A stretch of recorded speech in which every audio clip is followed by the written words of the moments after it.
On this episode, we talk with the police chief about Vision Zero in Montgomery County, Maryland. Then we attend the Maryland Bike Symposium. We look at an idea for speed camera Lotto. We drop in on the Vision Zero announcement. Finally, the Maryland Secretary of Transportation addresses the Bike Symposium. Stay tuned. We're in Rockville, Maryland, talking with Montgomery County Police Chief Manger. What's been going on here this morning?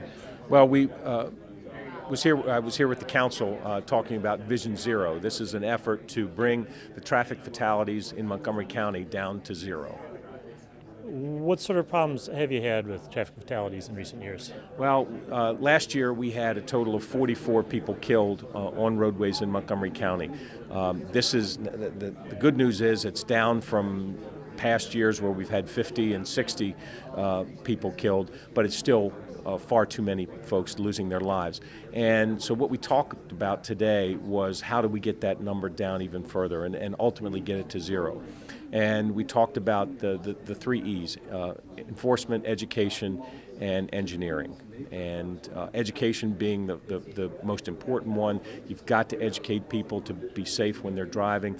The engineering piece is certainly tremendously important, where we find that we have a lot of collisions. You need to look at a particular intersection or stretch of roadway. Is there something that can be done to make that location safer if we're having a lot of crashes there? And then, of course, the enforcement piece, which is typically what falls on the police to do.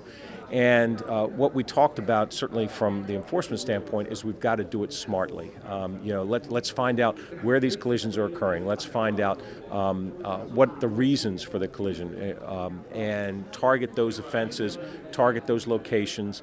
And if we do that, we're hopeful that we can get the number of collisions down closer to zero, certainly get the fatalities down to close to zero. What role does good engineering have in making the job of enforcement easier? There's certain stretches of roadway, there's certain intersections where you have issues with the sight line, or whether it's something where perhaps there's no traffic light and you've got traffic that is not, that you find you have a lot of collisions there, and you think, okay, well, if we put a traffic light up there, it would reduce the number of collisions. You've got pedestrian crosswalks that are very difficult to see as a driver approaches. And so, I know that there have been some crosswalks that have been outfitted with lights, so that when a pedestrian's walking across, the lights are flashing along the crosswalk. Anything that gets the driver's attention to let them know that there's someone in the crosswalk is a good thing. So these are engineering things, whether it's putting up additional traffic control devices, whether it's lighting an intersection better, just fixing some roadway design flaws. All of those are engineering things that we do with the goal to reduce the number of collisions. What sort of things do you see drivers and pedestrians, bicyclists doing that we'd all be safer if they'd stop doing them? Probably the biggest issue today is distraction. Whether you are a driver and you're looking down at your phone, or you're talking, you have your phone up to your ear and you're not paying full-time attention to your driving. The same thing goes with pedestrians. I've seen pedestrians crossing the street and they've got their head down in their phone, looking at their phone instead of looking at the traffic and looking what's going on around them. It's so important for whether you're a pedestrian, a bicyclist, or a driver to pay full-time attention to what you are doing. It's very dangerous on these highways if you don't. Of course, the other issue is for drivers is being impaired, and we still are arresting people who are driving drunk, driving drugged, and impaired as they're on the roadways, and so we need to really target those folks to make sure that we can reduce the number of drunk and drugged drivers on the road. So there's plenty of fault to go around. And, it's funny when we investigate a crash, the first question I often get asked is, well, who was at fault? Well, we do determine why a crash occurs and typically can determine why a crash has occurred. And more often than not, it's because someone is impaired, someone is not paying attention, or someone's just driving too fast.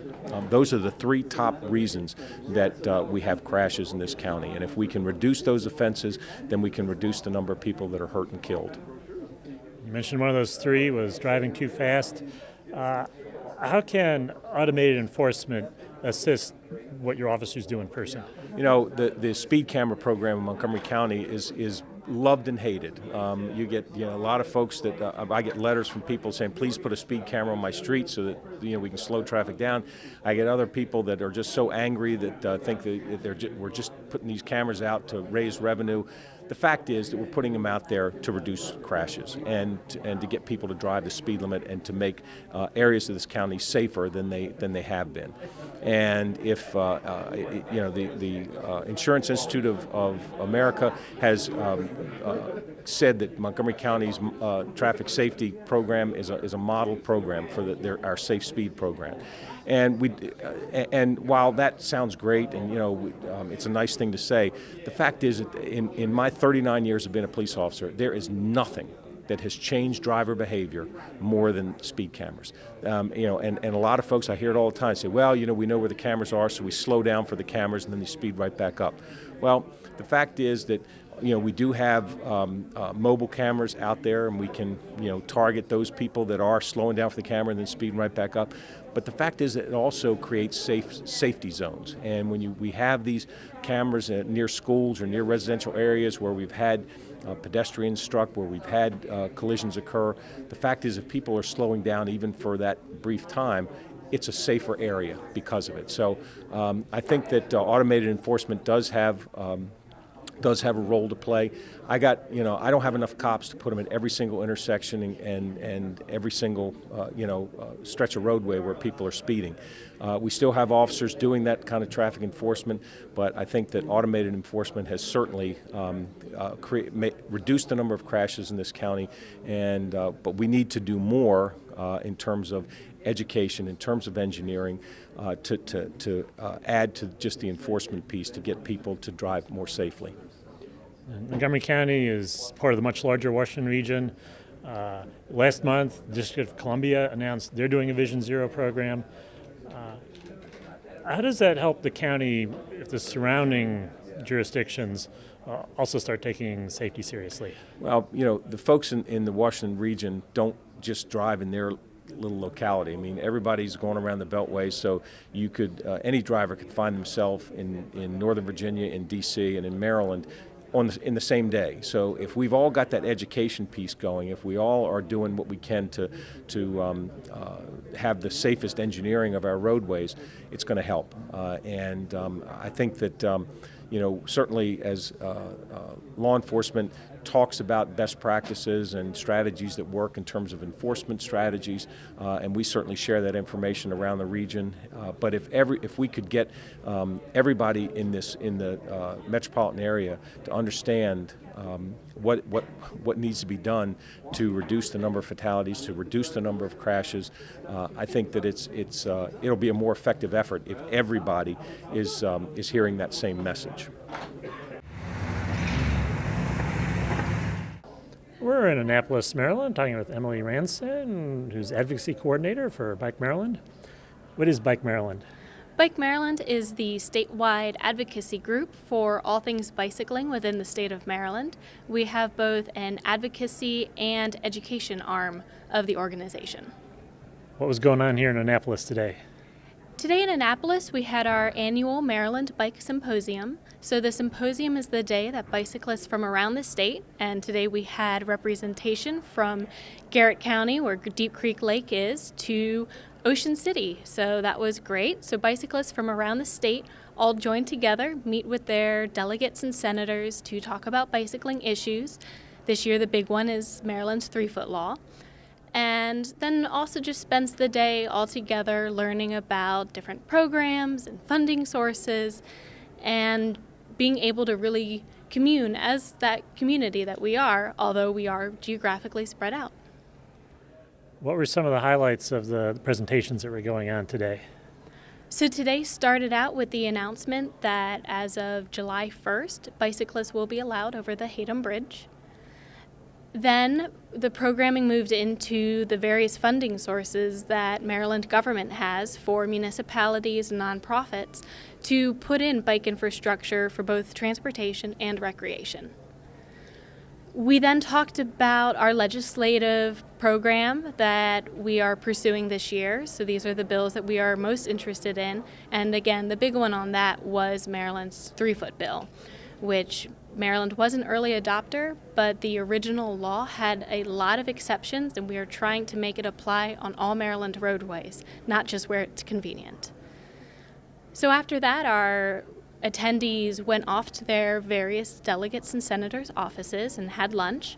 And then we all came back to have a very open meeting of the Maryland Bicycle Pedestrian Advisory Committee, which I know was it was really interesting for a lot of the attendees who maybe knew that this organization existed, but wasn't really sure how Maryland had institutionalized voice for bicyclists and pedestrian issues. We then talked about the Bike Maryland Bike-Minded Safety Program, where we're actually now able to reach kids in schools and have recently signed a memorandum of understanding with Anne Arundel County Public Schools to teach all of the 3rd and 5th graders over the next 3 years. We finished it up with a fun little program on competitive racing with children.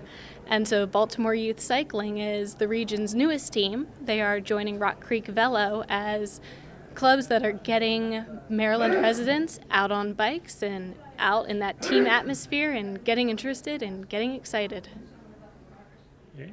Going back to the first thing that happened this morning, access to the bridge over the Susquehanna. I suppose that was a nice little surprise. Why is that so important? The bridge over the Susquehanna has been a big issue for not just Maryland bicyclists, but for bicyclists that are traveling on the East Coast. This is the only break in the entire East Coast Greenway, and it was here in Maryland. We have been working hard with other advocate groups to try to get pedestrian and bicycle access over the Susquehanna River, and while this access is only going to be workable for bicyclists, it's a step in the right direction, and most importantly, it's a stopgap measure. So for now, bicyclists will be able to get between Perryville and Havre de Grace. Hopefully, sometime in the future, 10, 20, 30, 40, 50 years out, we'll be able to get an actual designated bridge. But in the meantime, we have an option. Now, people are visiting their delegates, talking about various laws you're interested in, particularly the 3-foot bill to get rid of the exceptions that are a real problem. Why is it important that people come down to Annapolis and talk to their delegates in person about bicycle issues? So, first off, delegates and senators are supposed to represent you. And so when we hold an event like this, we are getting those constituents in the faces of their delegates and senators. But not just that, the fact that we have people from Garrett County willing to make a 2 to 3 hour drive out to come to Annapolis, and we don't start till 10 now, but I mean they were definitely on the road very, very early this morning. That's a committed voter. That's a committed, interested person. And that is the type of person that is representing so many other interested bodies in that district. So how we've heard senators and delegates actually weight it is an in-person presence is worth 100 voters at least, because this is a person who is that committed. And when you're here in Annapolis, trying to get the legislative arena improved for bicyclists, you also talked a bit about some of your educational efforts that were discussed this afternoon. What role does Bike Maryland play in bicycle and driver education in the state? So in the actual bicycle education within the state, we play a very active role. We have a grant from the Maryland Highway Safety Office and another one now from Safe Routes to Schools that funds our safety program so that we're actually able to go into Maryland public schools and private schools if they are able to get the right number of people, and we're able to teach kids for free. Free to the schools and free to the students, which is a great program. And we are actually now trying to work with the Maryland Department of Education. We're in preliminary talks to really try to make sure that every physical education program around the state knows that this is a resource that they are able to tap into. And when children learn how to ride a bicycle, properly and safely, early on, what's it going to translate to in a couple of decades when those children are adults out there riding? So we hope in 10 years when those little 8-year-olds, and I think that's 3rd grade, so they pretty much the youngest that we'd like to hit, we'd like to do 3rd through 5th grade. Those are going to become competent adult cyclists. These are the people who are going to know that, yes, bicyclists have to ride on the right side of the road, and that is where you're safest. That is where you're most predictable. We always cover that you need to run lights, especially in low light conditions, which is required by Maryland law. And so our hope is that this group of educated kids is going to turn into educated adults who, even if they don't choose to ride when they're adults, they're going to be drivers that have at least been exposed to the rules and the rights and responsibilities of everybody out on the road. What's it going to take to make Maryland the best state for bicycling? Well, we have a lot of competition, and it's good competition. So some other states, they have a lot higher funding. They have a lot stronger laws. So Maryland's 3-foot law has those exceptions, especially the narrow lane exception, makes it basically just a great PR campaign, but not actually a worthwhile law. We see in other states they have much stricter passing laws, they have vulnerable road user laws, and they also have more of a culture of understanding and acceptance that bicyclists have a right to be out on the road, and more drivers are joining them. So in Maryland, we're going to have a bit of culture shift, and part of that culture shift is going to come because our laws are going to change, and we're going to have more educated people who understand, appreciate, and that's how it begins.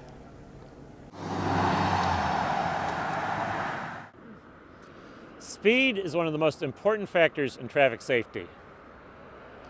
The faster a car is going, the more likely it is to kill a pedestrian if they strike them. Technology helps us out.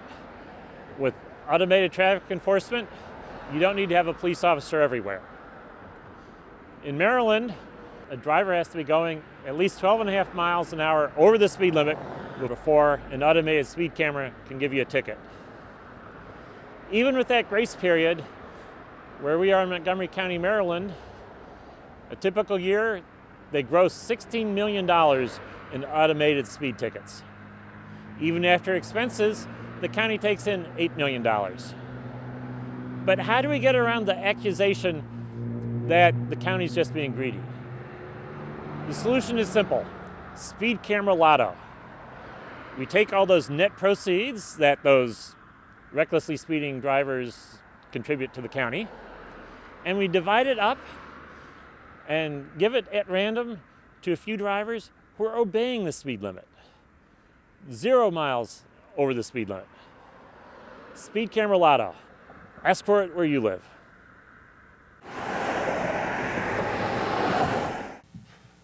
Whenever there is a fatality in our county, it is one of those unbearable moments. We've had 38 fatalities in the past year, including a number of motorists, pedestrians, bicyclists. We've had 4 in the past 2 months. And it has caused all of us and you can see behind me the entire community, to ask ourselves, what more can we do? We have literally taken to the streets. We have beseeched the governor to change how they deal with state roads. We have had our police have a sting operation looking like homeless people in order to get people that are distracted on their phones. We are urging our state legislature to finally act on drunk driving. But there is more we can do, and there's more that other communities have committed to doing, and it is called Vision Zero. And what Vision Zero says, in effect, is it's time to stop thinking of these fatalities as accidents. These are crashes that we can and must act to prevent. And we must say to ourselves, zero is our goal, and we will set a time certain by which we will achieve that goal. And we will use data to drive changes in policy both at the local level here in Montgomery County and at the state level to bring about that zero result. Our community is united. This resolution has been co-sponsored by every one of my colleagues. You can see the administration is here in force with its full support. And you can see and you will hear from community members who say, enough is enough. Let's do everything we can.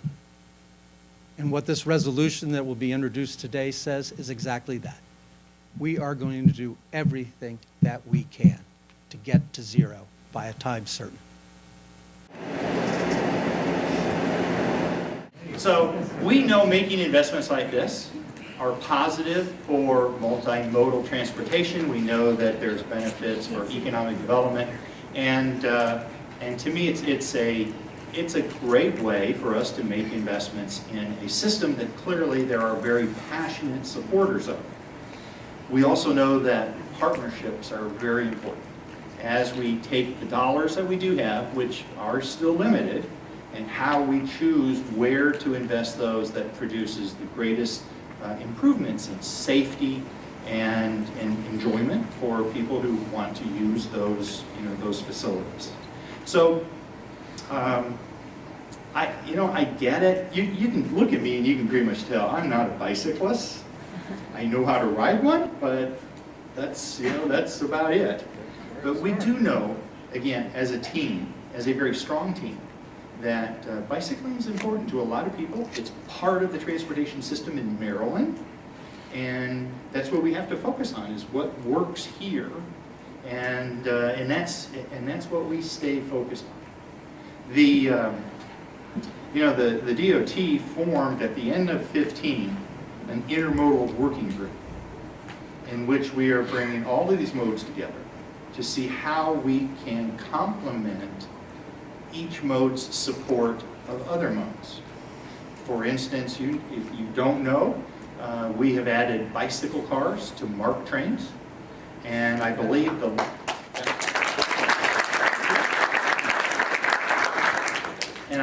last advisory meeting actually held their meeting on the MARC train in the bicycle car. So there'd be an understanding of what is available, and people need to know what's there, and we are leveraging our assets in other modes to support bicycling. The Baltimore Link project, which is this complete transformative overhaul of the transit system in Baltimore, includes a great expansion of bike share facilities that are going to be at various locations. It also has a focus on that last mile. How do we get people from a system to where it is that they want to go? So we also are involved in the assistance with local areas as far as bicycle priority plans. And This is very important, I think, as a future direction, because I believe we're going to have to find the right balance of investments in bicycle ways with alignment with local plans. And right now, there's a lot going on that seems a little helter-skelter. So we will be working with you in order to find the best way to use the limited resources we have for that investment in the facilities that we will be undertaking in coming years. Because we have a huge amount, and I mean huge amount, of construction projects planned for all of our modes. And so we need to find those ways that we can leverage those investments into the benefit of bicycle pedestrians. So, the last item that I would like to address, so you can continue on with your agenda, is that I've heard the issues about crossing the Susquehanna and the fact that the Hayden Bridge is does not allow bicycles to cross it. I want to announce to you that starting July 1, 2016, we will allow bicycles across the Hayden Bridge. So I have directed the Transportation Authority to accommodate bikes in as safe a way as we possibly can. It's probably going to be some lighting system that will announce when bicycles are on the bridge, because we know there are issues, and we want everyone to be safe. But we will have to address, obviously, the expansion joints and how those are crossed. We will have to address, again, how to ensure that bicyclists are safe when they're on this somewhat narrow two-lane bridge. But we've listened. I've heard you, and we are responding to the requests that you have made. And I want you to know that you have my commitment that we will continue to listen. We will continue to look for opportunities to make bicycling more available and more safe for those who choose to ride in Maryland, whether they reside here or not. Visit us on the internet at www.pedestrians.org.